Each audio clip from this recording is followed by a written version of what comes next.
안녕하십니까. 안녕하십니까? 2019년 12월 16일 주택시장 안정화 방안 발표가 있었습니다.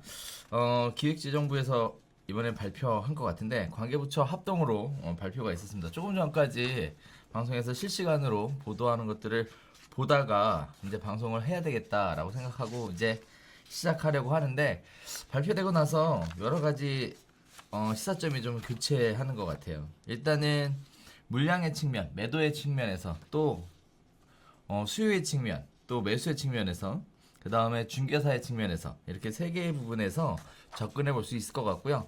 매도의 측면, 즉 물량의 측면에서는 신축과 구축으로 구분을 해서 살펴볼 필요가 있을 것 같고 매수의 측면에서는 실수요자와 투자자의 관점에서 살펴볼 필요가 있을 것 같고요. 중개사의 관점에서는 지역별로 앞으로 달라지게 될 편차에 대해서 짚어볼 수 있을 것 같습니다. 이렇게 크게 5가지 부분이 될 것 같은데요. 과연 이번 보도자료에 따라서 정책 발표에 따라서 내용들이 어떻게 영향을 미치게 될지 지금부터 하나씩 살펴보도록 하겠습니다. 이게 그게 없었던 것 같아요. 엠바고가. 그죠? 너무 조용하다가. 너무 조용하다가 갑자기 발표됐다는 특징이 있고요. 그다음에 또 하나는 그 사전 기사가 없어요.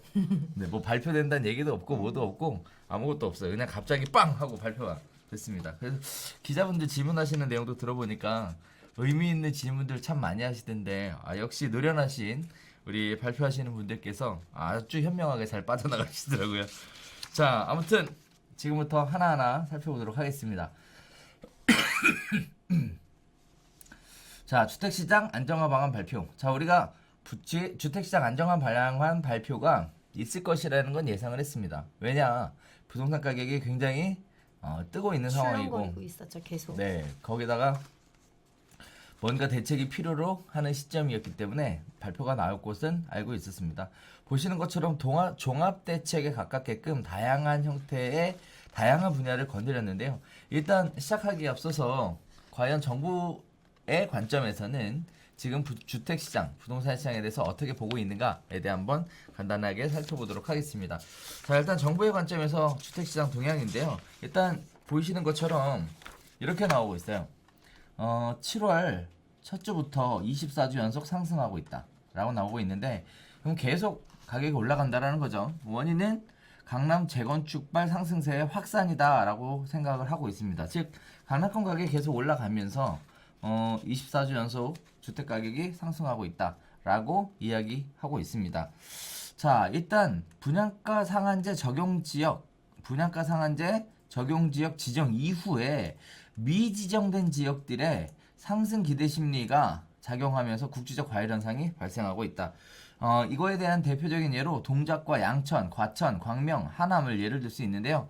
대표적인 케이스가 양천구 재건축 같은 경우 목동 재건축 얘기하는 거죠. 올랐죠. 엄청나게 올라가고 있다는 얘기고 그 다음에 과천도 마찬가지입니다. 과천도 지금 공급하는 데들이 엄청나게 많이 있죠.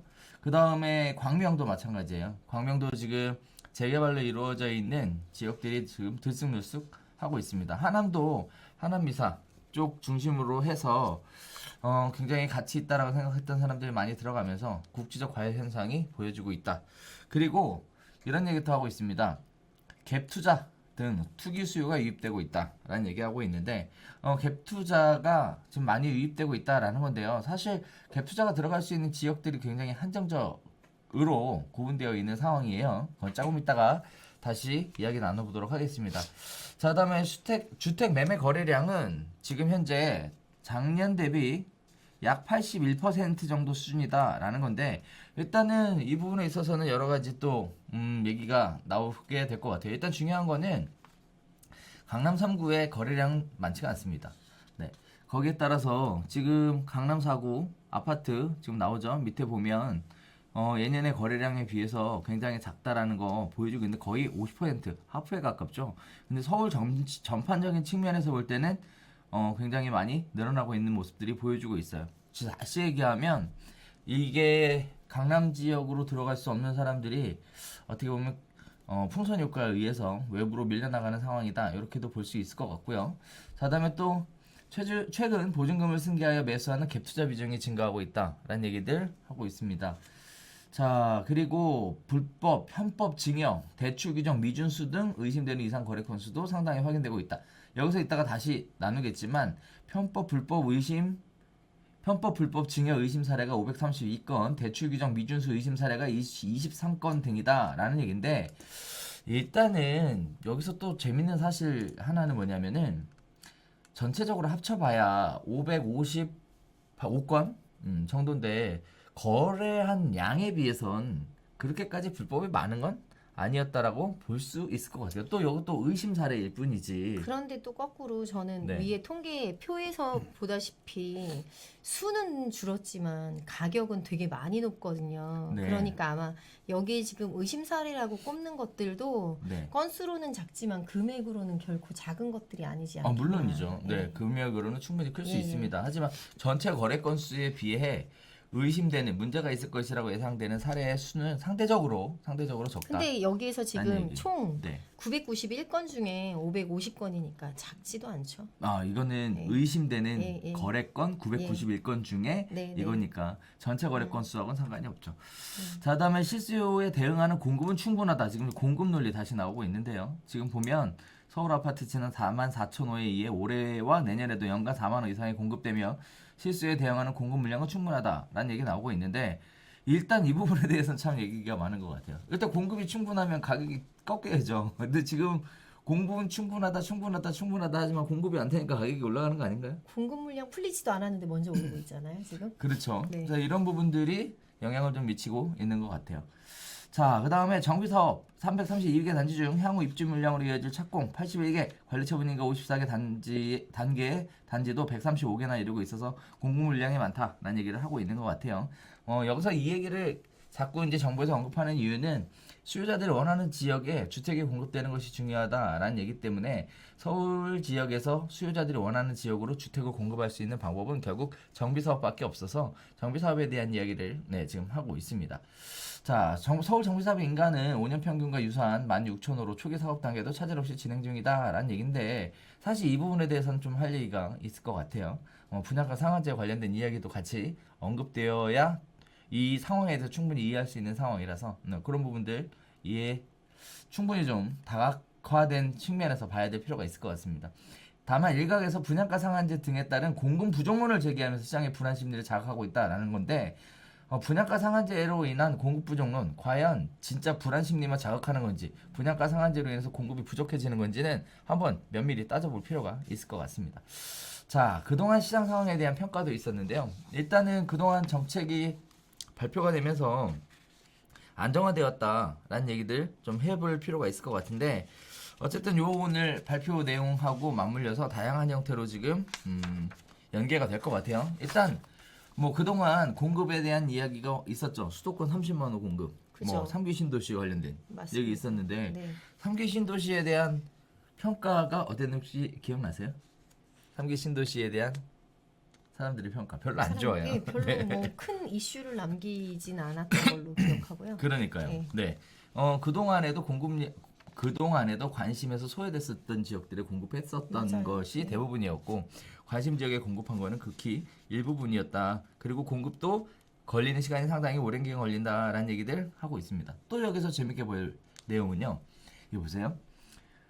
상반기에 서울 주택시장은 아예 안정세를 보였는데 다주택 세대가 처음으로 감소하는 등 실수요 중심으로 시장이 대편되기 시작했다. 다주택 세대가 왜 감소했을까요? 저는 자녀 증여?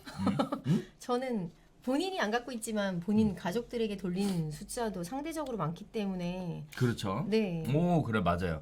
일단은 집중적으로 언론의 포화를 맞게 된 내용이 뭐였냐면 똘똘한 한 채 얘기했어요. 똘똘한 한 채. 맞습니다. 결국은 다주택 세대 갖고 있다가 예. 여러 주택 갖고 보유하는 것이 어려울 것 같으니까 팔고 기왕이면 한 주택으로 몰고 가자. 그래서 똘똘한 한 채 쪽으로 몰려가고 있었고요. 그래서 강남 집중 현상이 벌어졌었고요.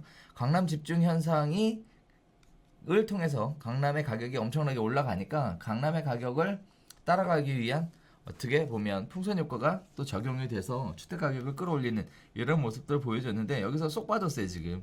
뭐 똘똘한 한 채 얘기는 그냥 다주택자가 처음으로 감소하는 모습만 보여줬다 이렇게 얘기하고 있는데, 감소축도요, 감소폭도요 그렇게 작아요. 크진 않아요. 네. 네. 그냥 다시 얘기하면 똘똘한 한 채가 다주택을 갖고 있는 사람이 매각을 하고 똘똘한 한 채로 갈아탄다는 수요는 극히 일부였다라고 판단할 수 있을 정도예요.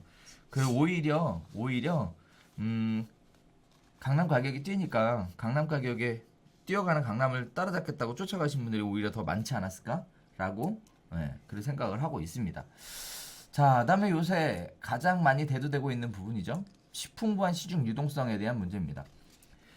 시중 유동성 자금이 풍부하게 풀린 이유가 결국은 경기가 안 좋을 것을 예상을 해서 선제적으로 금리를 낮추는 등의 방법으로 유동성 자금이 풀렸는데 이게 사업 전반에 있어서 경제를 활성화시키는 데 이용이 되는 것이 아니라 오히려 부동산 시장으로 몰리면서 투기 쪽으로 많이 작동을 했다라는 얘기들을 하고 있습니다.